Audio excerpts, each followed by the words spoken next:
Mobile आणि मोबाईलवर सतत गेम खेळण्याचे वेळ मुलांच्या जीवावर बेतू लागले आहे याचा प्रत्यय आला आहे नालासोपाऱ्यातून। नालासोपाऱ्यात राहणाऱ्या एका 20 वर्षीय तरुणाने गळफास घेऊन आत्महत्या केली आहे। याचं कारण म्हणजे मोबाईल। या मुलाला मोबाईल गेम खेळण्याची सवय होती, त्याला गेमचे व्यसन लागले आणि त्यातून आलेल्या नैराश्यातून त्याने ही आत्महत्या केल्याची माहिती त्याच्या कुटुंबियांनी दिली आहे। आर्यन सिंग हा 20 वर्षीय तरुण नालासोपारा पूर्वेच्या तुडीज येथील साईहरी अपार्टमेंट मध्ये आपल्या मामा आणि मामी सोबत राहत होता।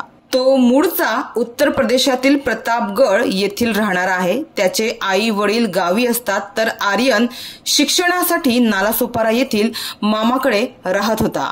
गुरुवारी रात्री घरात कोणी नसताना त्याने स्वयंपाक घरातील पंख्याला साडीच्या सहाय्याने गळफास घेतला।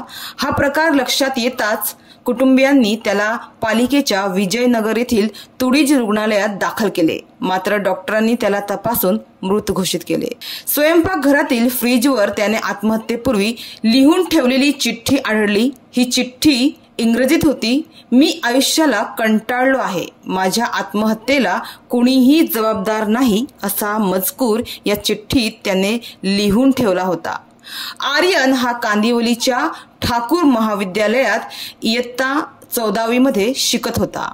आर्यनला मोबाईल गेमचे व्यसन लागले होते। सतत मोबाईल गेम खेळून त्याला नैराश्य आले होते, असे आर्यनचे मामा शत्रुघ्न सिंग यांनी तुडीज पोलिसांना सांगितले। आर्यनचे मूळ गाव उत्तर प्रदेशातील प्रतापगड येथे असून त्याचे आई वडील गावी राहतात, तर या प्रकरणी आम्ही अपमृत्यूची नोंद केली आहे, अशी माहिती तुडीज पोलीस ठाण्याचे तपासिक अंमलदार कदम यांनी दिली आहे। तर मागील आठवड्यात देखील विरारमध्ये एका 12 वर्षीय मुलाने आईने मोबाईल न दिल्याने आत्महत्या केली होती। तर मोबाईल वापरामुळे अनेक गंभीर प्रश्न निर्माण होत असतानाच आता मोबाईलमुळे नैराश्यात जाऊन आत्महत्या करणाऱ्यांचे विशेषतः शालेय आणि महाविद्यालयीन तरुणांचे प्रमाण वाढते आहे, म्हणजेच वाढले आहे। अशा घटनांमुळे पालकांमध्ये चिंतेचं वातावरण निर्माण झालं आहे। शालेय विद्यार्थ्यांमध्ये मोबाईल वापराचे प्रमाण वाढत आहे। यासाठी पालकांनी